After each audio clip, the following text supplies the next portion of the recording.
Saudara, Badan Nasional Penanggulangan Bencana BNPB menyatakan lokasi pengungsian bagi korban kebakaran Kapuk Muara di Kecamatan Penjaringan, Jakarta Utara akan diperpanjang.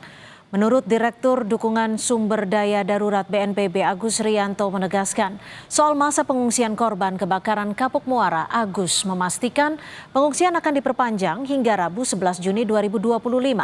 Dalam masa kedaruratan ini, BNPB akan terus berfokus untuk mengutamakan penyediaan sarana prasarana bagi korban. Fokus ke kelompok rentan, yakni anak-anak, lansia, dan korban dengan disabilitas.